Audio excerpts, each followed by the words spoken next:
And can everybody see that? Just, yeah, yes. Okay, good. Okay, so here we're going to go through just a little bit of the background on why we're doing green infrastructure. Many of you know, and when I use the word green infrastructure, if you don't already understand that term, it really just means using nature-based solutions like soils and plants and landscaping to treat stormwater so that it doesn't pollute, and to hold it in place where it falls so that it doesn't add to the flash flooding that we often see in our rivers. Woonasquatucket is one of those places. Now for me, this journey actually became insane when I went to go visit Portland, Oregon, and they showed me how much green infrastructure they'd been putting in throughout the city as a city initiative for 20 years. And at that point, which was probably, oh, I don't know, 10 years ago at this point, they already had clean enough water in the Willamette River in the middle of Portland, Oregon, that they're doing these incredible floats. And now the floats on the river have thousands of people that participate, and they have 2 beaches on the Willamette River because the water is clean enough to swim. And I was like, well, that's ridiculous that we can't do that in such a tiny place like Rhode Island. We're doing it. And as I said, green infrastructure is something that has so many benefits that we just really thought this was the way we wanted to go in our watershed. And actually, it's not just us in the watershed, it's folks all over the state, and we are members of the Rhode Island Green Infrastructure Coalition, and they have been really helpful in supporting us getting to the next level and the next level in putting these practices into place. So just quickly going over this sign, the sign goes along with every project that we put in. And in fact, most of the projects that go in around the state, even the ones that aren't put in by us. But green infrastructure does a lot of things. On the left, if you follow down the icons, it cleans water. It protects from flooding. It's great for the economy because most of the projects can be done using local firms and training local teams of people. Now, if we go to the icons on the right, it keeps things cooler. Every time we take pavement away and put in plants, it cools things off in the summertime. And if you're in the city of Providence, things can get pretty hot with that urban heat island effect. And especially in the neighborhoods that we're working, like Olneyville. Also, it improves wellness. It just makes people feel better to be around more plants and more nature. And finally, it creates habitats, even in urban environments. So that's the reason that green infrastructure is so important. Now, we chose to put in all the green infrastructure around the Woonasquatucket River Greenway because that's the place where we're doing most of our work. We're expanding the Greenway. We have all kinds of programming that happens there. We engage thousands of people there. We bring hundreds of students to the Greenway. So we figured if we can put in green infrastructure, which is right next to the river on the Greenway, then we're killing lots of birds with one stone. We're making it publicly visible. We are bringing people to it, and we're right next to the river, so we're taking care of the river. Lisa, do you want to add in anything on this a little bit here?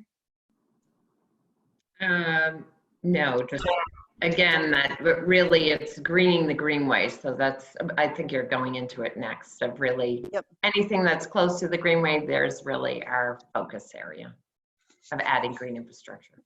And in fact, the first green infrastructure that we tried was in Riverside Park, and we'll get to that a little bit later in the show here. But we did a demonstration project. That was our first foray into it, where we added all different kinds of green infrastructure and created a showcase and a guided tour in Riverside Park, which is the gateway to the off-road section of the Greenway.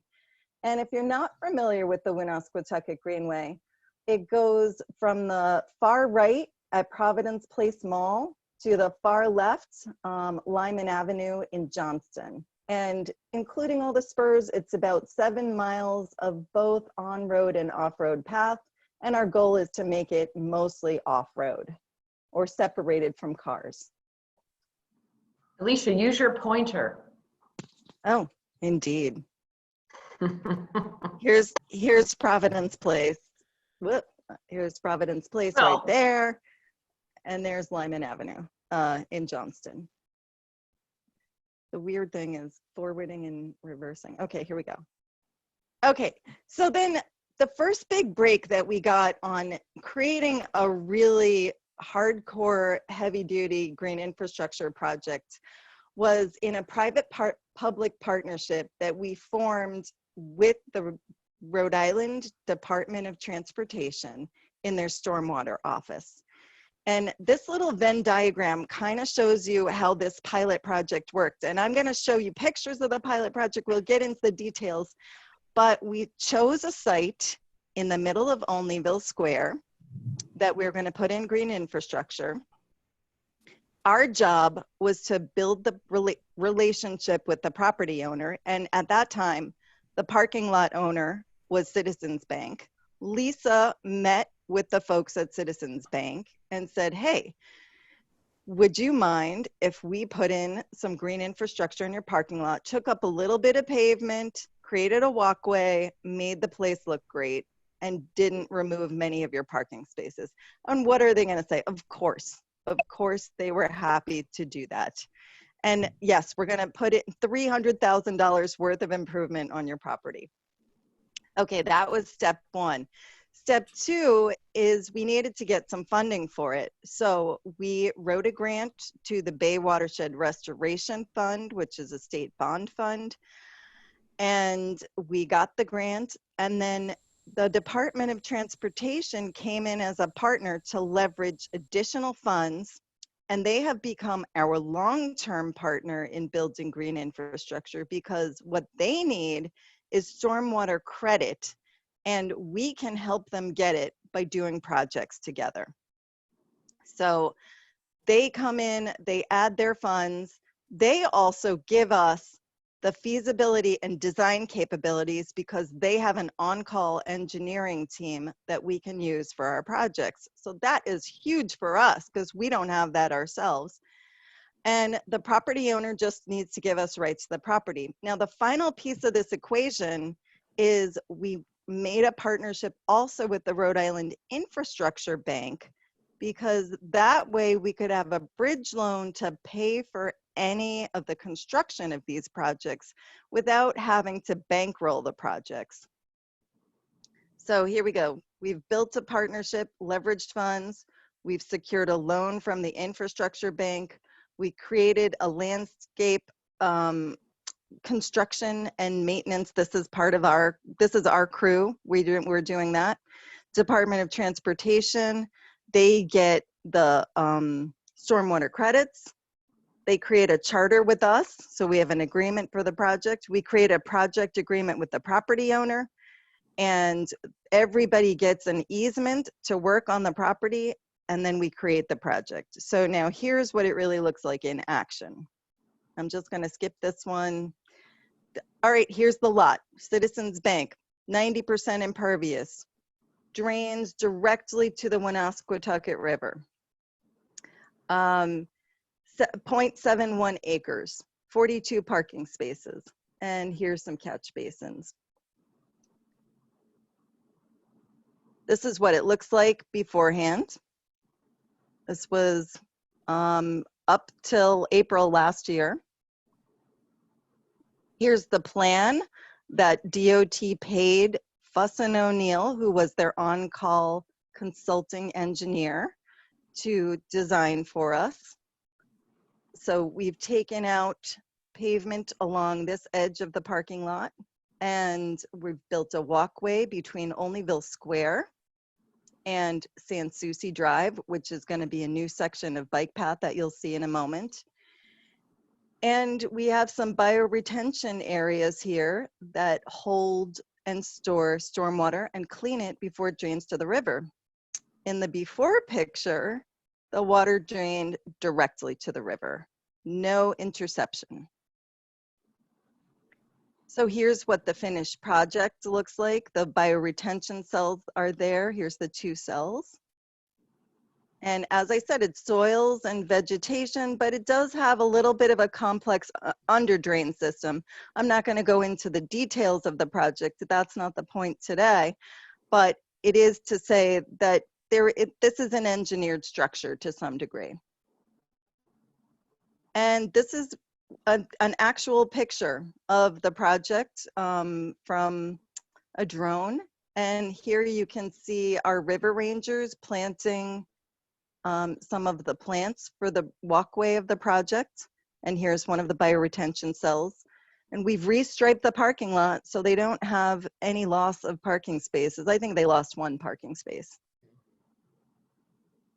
And that's what it looks like on the ground. So on the left here is the before, and here's the right after. Pretty awesome. It has changed the way that Olneyville Square looks. It's changed stormwater. So this is the pilot project. This is the one that got us started on green infrastructure. And now we're going to talk about what the other projects are and how we've developed our next series of projects so that one day we will all be floating down the Woonasquatucket River and it will be perfectly safe to do so. And Jamie, you can help us track down those point sources.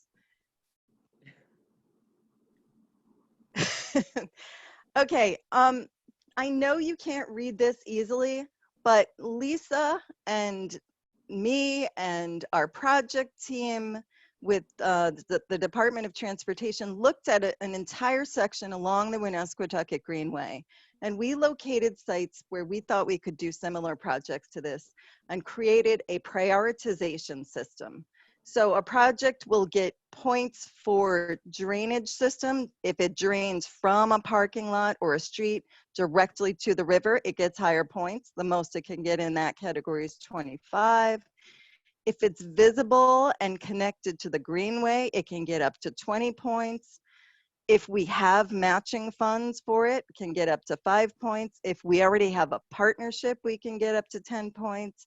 If it's a good educational opportunity, and importantly, DOT can get stormwater credits. And then we added a category just for bonus points. So there's a couple in here that get bonus points, and that's because they are places that we want to add new sections of Woonasquatucket Greenway. The highest possible score is 100. And if you look in this middle column here where it says status, here's Citizens Bank. That was the first one. And also it rates the highest, 78 points. We have another project that is just being completed now, Pleasant Valley Parkway, that you're gonna see on our tour momentarily, and a couple of other projects in progress that you will also see momentarily. Okay, so now I'm gonna switch to our map view. And we're gonna take a tour of the projects that we've got on the ground and happening now. So if you're unfamiliar with the Woonasquatucket Watershed, here it is. Headwaters are in North Smithfield and in Gloucester. The main stem runs through Smithfield and then it runs south through Johnston, North Providence, and Providence. And it exits right at Water Place Park, joins up with the Meshassack River, and forms the Providence River and drains into Narragansett Bay. And if you look at this little keyhole, this is a tiny little watershed, tiny little place, but because we serve so much of Providence, we actually serve more than 1/4 of the population of the state in the work that we're doing. This next piece is a little video that's on our website that we just created about how to stay safe on the Greenway. I'm not going to show it right now, but it's fun and it makes you excited about being out on the Greenway even during COVID-19. So go check it out on our website. And now we're going to get into the maps of our entire project. So full watershed again, North Smithfield, all the way down to Providence. This first site we're coming to here, this one is actually in Johnston, but it is on, oh no, that's the full watershed, but our next site is in Johnston on the border of Smithfield. And that is one of our green infrastructure projects. So Lisa, I'm just going to have you talk about this one for a second. This is Cricket Field at Greystone Pond, and that's the Woonasquatucket River. So Lisa, go ahead, Lisa. I was just going to say, this was done quite a while ago with DOT, and there's a walking trail, and maybe if you go to the aerial, but this is all pervious pavement. So we have had flooding issues at Cricket Field in the 2010 flood. And then below you can see the walking path around the park is all done with pervious pavement. And that's a little shot from a cricket festival we had at Cricket Field. But this is all part of this Greystone Mill complex, where you can see the mill over to the right. You have the social club where we're doing another project. We'll talk about that. And then this was kind of the first piece that we really did years ago with DOT. So it has helped reduce the flooding in this zone. And since Cricket Field is not actually part of the Greenway yet, but it is where we want to connect our current Greenway to. So it's kind of us like throwing our hat out there and saying, we're going there, do or die. This is going to be a part of the Greenway. Right. Okay, Lisa, you want to talk about this project? This project is currently going on, and Lisa has been out there working with the team to put this project together. Yeah, so the Greystone Social Club, you can see the white building, yeah. This one? Out forward. This one. Yeah. Mm-hmm. So again, you can see this parking lot area. There's no drainage. We're getting runoff from actually the roadway of Greystone Avenue, plus the parking lot directly. So it's draining right into the river. So, you know, my role was basically approaching the ownership there and getting them to think about putting in, this is what we're planning on doing, and putting in these it's a grid system, a geoblock system where we're removing all the pavement and then installing this grass system so we can have infiltration. And there will be two swales to capture some of the water from Greystone Ave and then some of the parking lot area from the social club and the adjacent roadway. But in order to make these projects work, often we need in-kind support, or we're writing other grants to support the funding we have from RIDOT.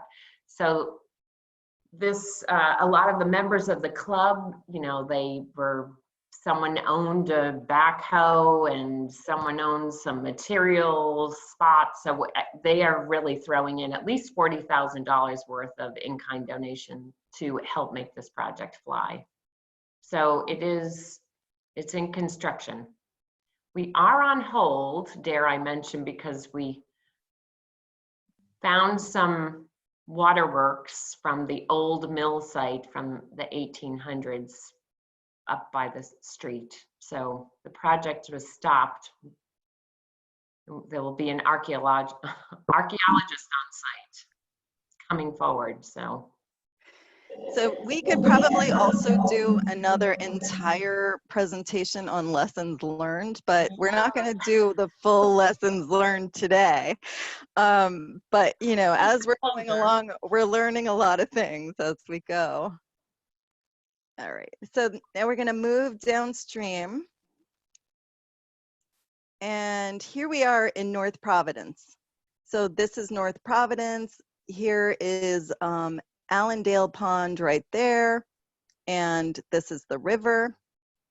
And right here, we're at oh gosh, can't remember the name of the field. It's the Little League field. And we worked with the high school students in North Providence to paint this mural on the back of one of the dugouts, because we did a little project with the students to teach them about stormwater and what the issues are with stormwater, and they worked with one of our local artists, Brent Batchelder, to create this wonderful mural that they painted.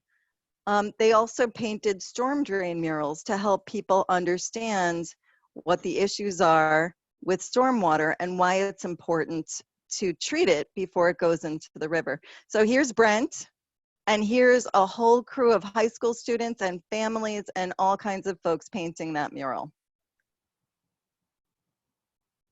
So it's kind of, you know, part of the deal is we're putting things on the ground, but the other part of the deal is that we really want to engage people while we're doing this. We're not doing this just to clean the river. We're doing it to change the way that people think about stormwater entirely, so that there will be a lot more support for doing projects like this everywhere in Rhode Island. All right, moving downstream here. Now we're in Providence at the Woonasquatucket Adventure Park, which is connected to Marino Park, right on the Woonasquatucket River Greenway. Here's Marino. This is Route 6.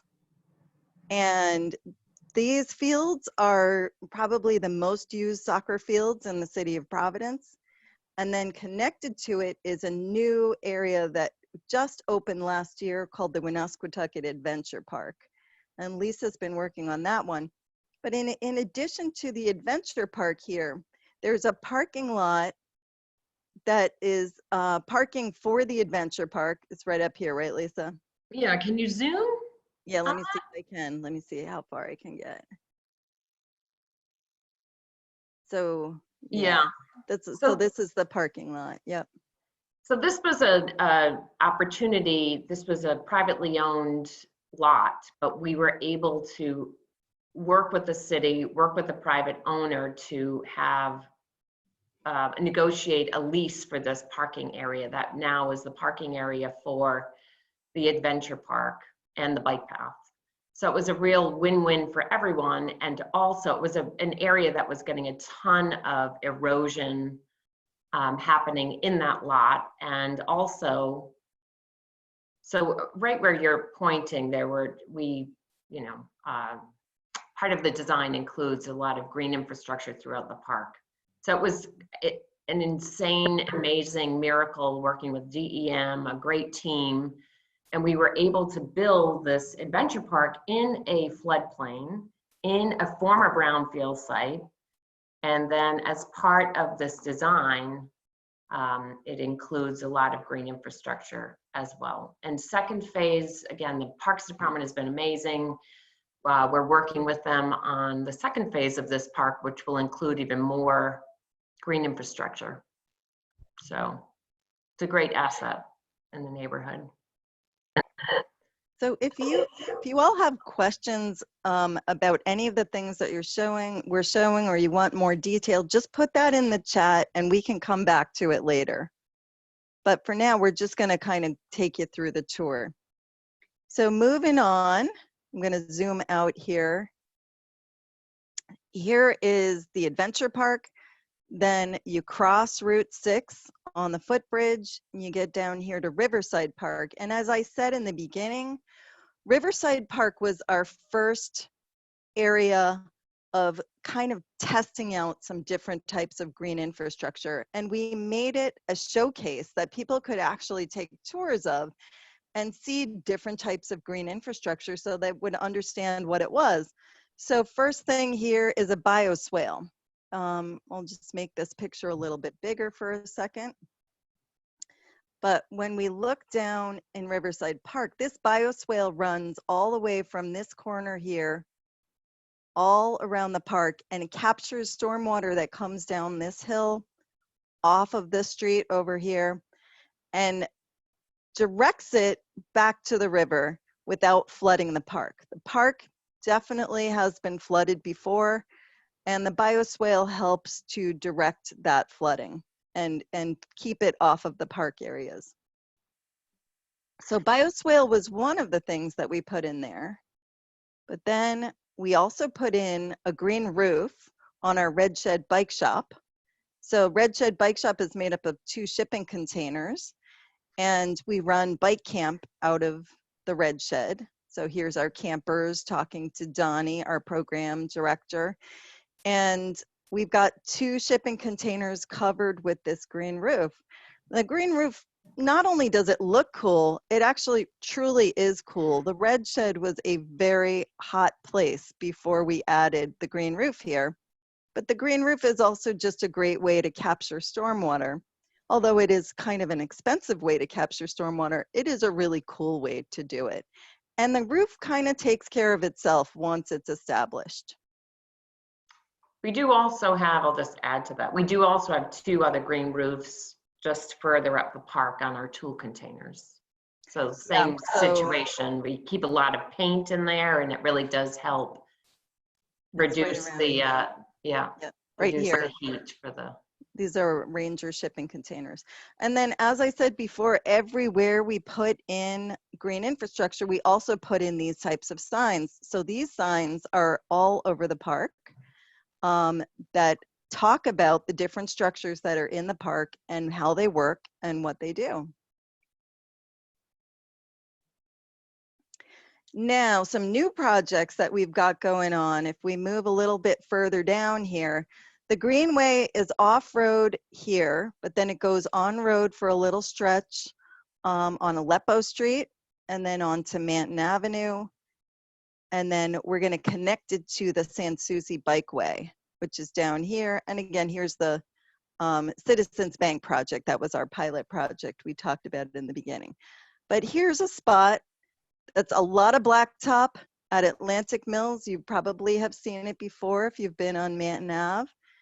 And Lisa is talking to the 3 separate property owners of this mill about putting green infrastructure in here. Lisa, you want to say anything about that? Yeah, we've just had some initial, so this is really early stages, but the first step for us is really reaching out to all the property owners and kind of pitching this idea of green infrastructure, which is new to most of them. And again, so far we've had the initial conversation and we have a concept, it's a basic concept of just to kind of get them introduced to the idea of what potentially could be done. So we're really looking at not only the blacktop, but look at all the roof structure. So Stantec Design, Stantec Engineering is working through DOT with us on this project, and we did get the go-ahead to kind of, we've met with everyone and everyone is on board to see what a 30% design, what could be done to treat the runoff in this area. So Stantec is going to be moving forward with the 30% design on this project. So it will, and again, not only the green infrastructure of reducing that flooding and contaminants in the river, but this stretch of our on-road portion of the Greenway is really, Manton Ave is rough looking. Yeah. So adding that green to kind of greening the Greenway is really an incredible aesthetic, important thing for us as well as clearly reducing flooding and improving water quality. And that brings us to Manton Avenue, which is a project that's going on right at this moment where we're putting in tree filters. And tree filters basically capture the water off of the street just the way a regular catch basin would do. Let me see if I can zoom in here. So this is the tree filter unit. 4 of these are going in on Manton Avenue.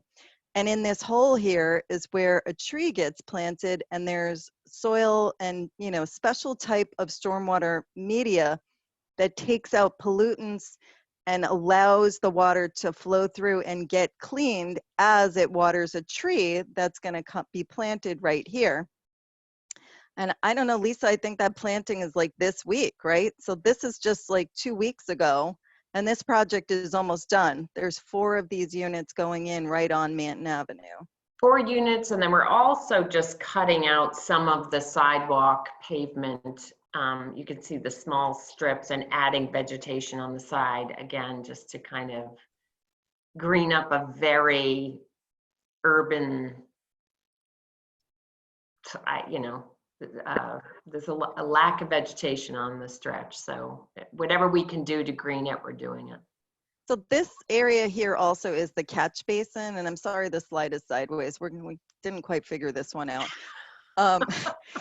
Anyway, if you're looking at it sideways, the water enters this catch basin, and this catch basin blocks or captures the water before it would go into the next catch basin just down the street. So it's capturing the water first, directing it to a tree and some soil, and that's treating the stormwater coming right off the street. And all the water on the street on Manton Avenue goes directly into the Woonasquatucket River. There's a connected pipe all along Manton Avenue that dumps out right here in the Woonasquatucket. So these tree filters you can go see this week or next week. They're installed now. So moving on down, we're going to come to Cathedral Arts, which is a local artisan workshop, and they create God, what do you say, Lisa? Like tchotchkes that you might buy at a church. So here's what their building looks like. This is the Woonasquatucket River. We're right on Manton Avenue. And here is the design for their space. Do you want to talk about this at all, Lisa? Yeah, you want to back it out a little bit? Yeah, I'm going to. So again, a local, someone we've worked with for years, he was able to witness the work that we had just done at Citizens Bank and with the city working on San Souci. So it was easy to kind of convince him. But the deal is, here's a guy that has owned this, his father owned this building. I don't know if it's been 100 years or whatever it's been. There's no incentive for him to really do anything with the exterior of his building. So we're able to come in and say, pitch this idea of bringing a lot of resources to improve the stormwater. And he was flooded out in 2010. He basically, most of his business went down to El Salvador after that 2010 flood. So he gets it, that this could really make an improvement to the value of his land, and again, kind of helping to be part of that change that we're trying to create. So he's on board. Again, this is, we're working with Bustin O'Neill on this project, and the owner is on board. We are moving forward with 30% design. And so this design is showing that we would create a bioswale right here along the river, and some bioretention on the back end of the property that's open right now, and another bioretention basin over here. So we can capture a lot of stormwater on this site that you can see is almost completely impervious. Right. All right, now we're gonna move to another part of the watershed. Up here, Pleasant Valley Parkway. This little river that runs through it, called Pleasant Valley Stream, connects to the Woonasquatucket. It actually goes underground here, right by Nathaniel Green Middle School, under Davis Park, and it comes out in a pipe in the Woonasquatucket River right in front of the Paul Cuffey School down here. So stuff that we do in this watershed is going to make a difference to this section of the river. So if we can clean it here, it'll be cleaner down there. And here's what we're doing up in that neighborhood. This project also is in progress and almost 100% done. So just in this one section of river, we've put in tree filters and scuppers. And I'm going to show you what those things look like. Okay. So this, similar to the tree filters we saw on Manton Avenue, these are the same ones. This is the unit. The tree is going to go in here, and the overflow connects through a pipe down to here that empties directly into Pleasant Valley Stream. Before that was put in, the water would run right off the street into that pipe and go into Pleasant Valley Stream with no cleaning and no treatment. And then this little unit is just called the scupper, but it's basically just a little infiltration area. It stops and slows the stormwater and lets it absorb in the ground.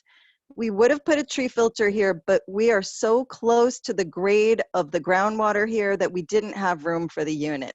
So in a couple places around here where it's very low, we put in these things that we call scuppers instead of tree filters. And this is kind of the map of the area that we put these in.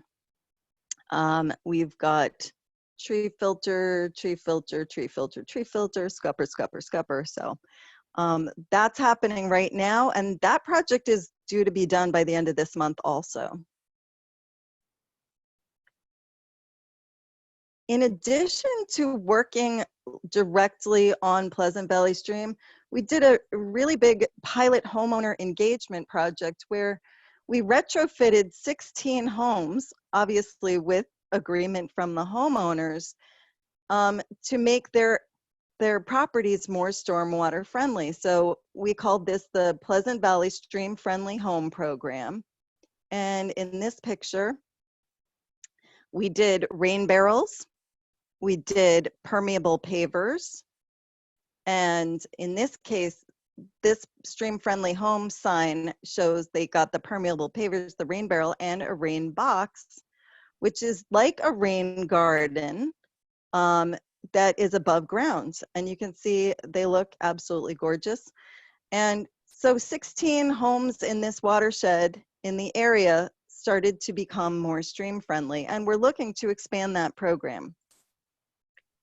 And this is the sign that we put up for the Stream Friendly Home Program, just so that people could understand what happens in Elmhurst doesn't stay in Elmhurst, in the streams, that is. And sorry, this isn't as clear as it might be, but it shows that we've got rain boxes, rain gardens, permeable pavers, and rain barrels as part of that program there. And this is just a view of one of the rain gardens that we put in that area. So here's the downspout that we've redirected right into somebody's garden area and built a depression. So here's our river rangers actually building this structure. So we outlined it, we created a depression, and we planted it, and then we directed the stormwater into it. So now this is a stream-friendly home as well. And it was part of our stream-friendly homes tour. So we did a tour of all the properties, I'll just say like some of the properties, to show the examples of what people could do in their homes. All right, now we're moving back down to where we were before. Here is Cathedral Arts, this is Citizens Bank, and here's the San Souci Bikeway that I said Citizens Bank project was going to connect to. So I'll let Lisa talk about this one because she really has been out there in the field working with the folks on this project. So mainly, I mean, from a stormwater aspect, it's really just, we didn't have a lot of space, unfortunately, but right now, the way the bike path is pitched, it's basically picking up any rain from the existing bike path. And we do have some of these infiltration areas off the road. Here's a lesson learned. When they went in for paving, the pitch was off. So it's really, unfortunately, not directing the water towards this inlet. Right. We originally intended it to come off the street into these inlets, but the road is pitched that way. Yeah. Yeah. But this project, again, it was, you know, it's an example. This was a really distressed cut through street, and just having this project is really, you can see the United Way to the right. We added all of this vegetation. I mean, they funded adding vegetation, native species to increase the habitat.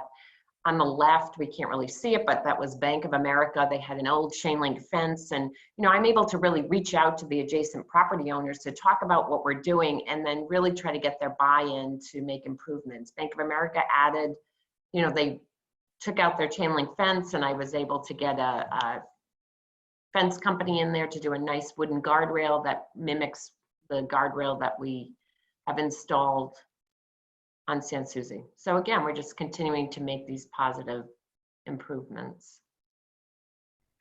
And then Citizens Bank, I'm not going to go over again, but it's connected again to that new bikeway. And here's Olneyville Square, the main thoroughfare. And that path now connects the main thoroughfare of Olneyville Square to the Sans Souci bikeway. So that if you're a biker or walker, which there are many, many people who just bike and walk in this neighborhood, you can now get around on some really beautiful new paths that are also improving stormwater quality. And since we have only about 10 minutes, we're going to move on to Kinsley and Promenade, which is our newest Greenway redesign section. So our office is here in Eagle Square, and we're redesigning the bike path and the Greenway between Eagle Street and Providence Place Mall down here. This is a huge project. Current amount that it's going to cost is $10 million, and we've raised $7.5 million to date on that project. But included in that project is a lot of green infrastructure. So on this corner, which is Eagle and Kinsley, this is just kind of a rendering of what it could look like there. You can see that we're taking the bike path off of the street, which was in a bike lane here, putting it on the side next to the river, and then building in green infrastructure everywhere we can to separate the bikes from the cars, and also just to add green to the greenway. And this is just kind of, you know, some examples of what things could look like. This isn't actual.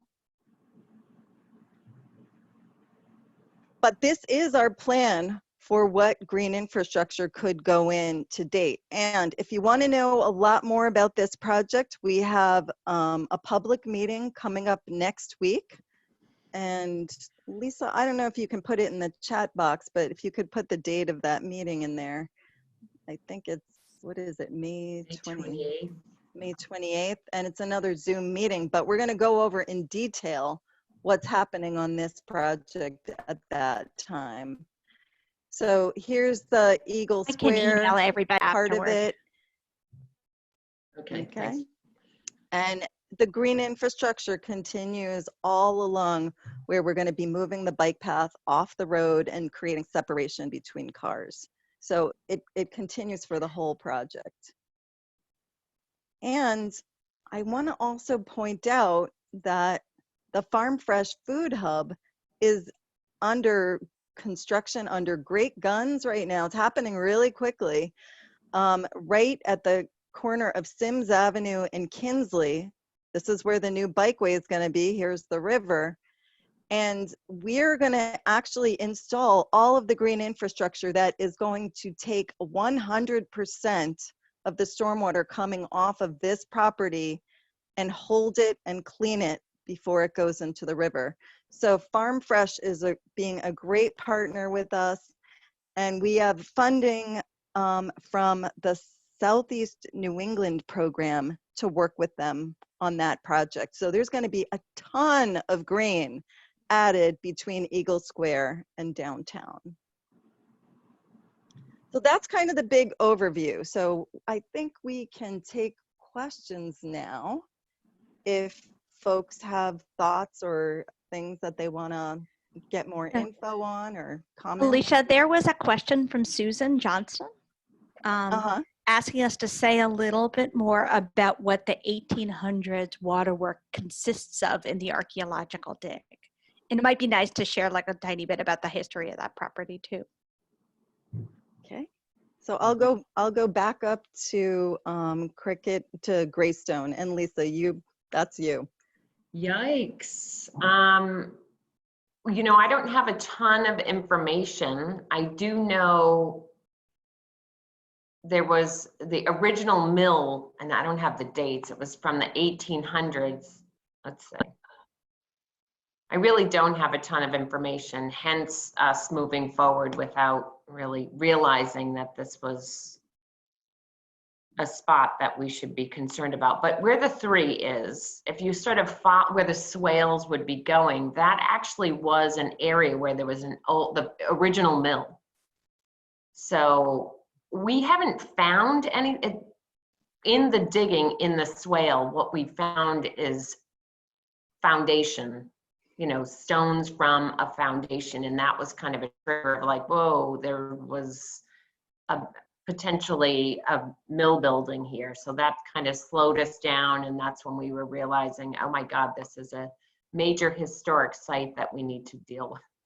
So I don't have a ton of info on exactly the waterworks. There were multiple fires here as part of the mill. So I don't think, I'm not sure what we will be finding.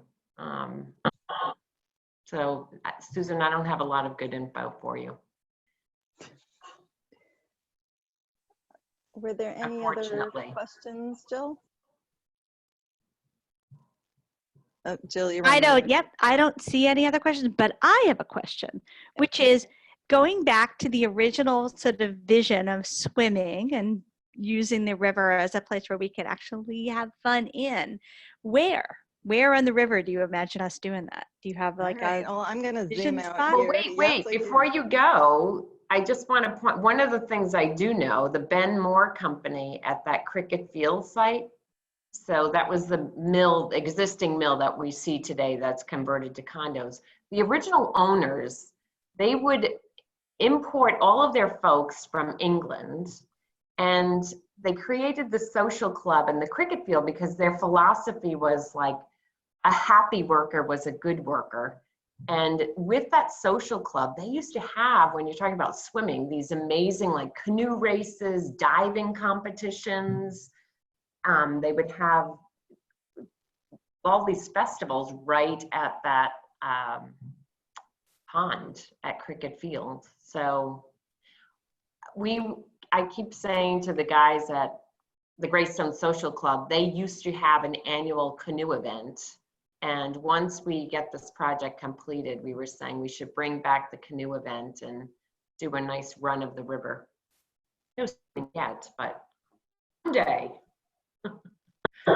So my dream, Jill, is actually to do the float down here in the Providence River, which would mean we'd have to clean the Moshassuck too, because here's the Moshassuck coming in, and we're not really doing much in that watershed. We're not the keepers of the Moshassuck. But Jamie is. So Jamie, that's all on you. I would love to float through Water Place Park and right down the Providence River. And I want it to be a huge event that, you know, we have every year, that we're all floating right down the Woonasquatucket. That's my dream. Scott had a question. Do we have any plans for additional canoe or kayak put-ins? Yes. Oh, that's a good question, Scott. Definitely. So yeah, go ahead, Lisa. Well, funny you should mention it. So part of the Promenade Kinsley redesign to add this separated bike lane, currently there are 3 areas where we wanted to add canoe and kayak launches. As part of this $10 million design, we'll have the design and implementation of 1, but we were just looking at funding we're just going after potential grant dollars for the second canoe launch area. So this lower section, but the other area, I was just talking to some folks about. One of them is right here. Right. Yep, so that's one of the places where we're designing a canoe launch. And the second one would be more towards the water fire building at the Alco site. And the third one is by Leland Avenue. And Leland is down here. So let's see, right around here is Leland Avenue. And then we do have some plans for North Providence. There was some land that was recently acquired by the town, and it's really, North Providence has 0 access to the river. So I just had a conversation with the planner there, and we are looking at potentially a canoe launch up by Adams Lane. So that's just above, north of Greystone Social Club. Okay. So the answer is yes. And a question from Walt. Are there still legacy contaminant issues in the sediments in North Providence? This is a very good question, Walt. And Walt probably knows more than a lot of folks do, but right here is the Centerdale Manor site. It's retirement community right here. And it is also the site that we had a huge release of many chemicals into the Woonasquatucket River, the worst of which was dioxin. And the dioxin does not dissolve in water. It sticks to the sediments. So we have a huge sediment contamination of dioxin in this pond, which is Allendale, in this whole wetland area that we call the Oxbow, and down here in Lyman Mill Pond. And that process is in the middle of cleanup right now. So cleanup is starting north to south. And first they're cleaning up this site and the river in front of the site. And then they'll move down and clean up Allendale Pond, move down and clean up the Oxbow, and finally clean up Lyman Ponds. And that will all happen in the next 5 years. So that sediment contamination issue will greatly, greatly decrease. And Lisa and I have our plans to have this site also help us develop an addition and extension of the Woonasquatucket Greenway right through that area. So we're hoping to continue right along that right of way along the Superfund site and maybe have Superfund pay for it so that we can reach our dream and connect it back all the way up to Cricket Field here. So Alicia, this is Walt. Yeah. The ball field is right there, right there. The softball field, isn't that This it, right? one. This one right here, the softball fields, this one. No, it's up right south of Centerdale. South of Centerdale. Anyway, that's what made me think of it. You mentioned this, it's at the top of the pond there. I think those are softball fields. Right there, right where your arrow is. This, right there. What is no, that? that's actually the Centerdale. grounds of Centerdale Manor. Here's the ball fields right here, Walt. Okay, This is the North Providence ball fields right here, all right. next to the Oxbow. Because they used to flood, and that's what made me think of the question, actually, when you went down and you mentioned the ball fields. I was saying, are these the ball fields? Yes, they are, because we're just south of Centerdale now that you said that. So one of the great things that you're doing, regardless of how much better the sediment gets, is the river used to flood over the softball field and bring docks and contaminated sediments, not only to that softball field, but into the backyards of the houses that you see just to the Exactly. right. Yep. And All over here. so one of the really great things about the green infrastructure, reducing flooding is helping that whole thing along with the remediation. So that's why I asked. Thanks. Thanks for pointing that out, Walt. And I see we only have about 3 minutes here. So Jill, are there any other questions that have come up? There are not. There are not. Okay, so in that case, I think what I would like to do is first of all say we could not do any of this without our project partners and our supporters, and almost everybody on this call has either been a donor or a project partner with us, and we so appreciate that. And you can go ahead and take some credit for helping to make all of this happen. And we truly appreciate you. If you're not currently a donor, please consider becoming one so that we can continue doing these projects. We couldn't do it without the funding that allows me to write the grants or that allows Lisa to get out there and talk to property owners, because we don't generally get paid to do that. We have to find ways to make that happen, and it's our donors that really allow us to do that.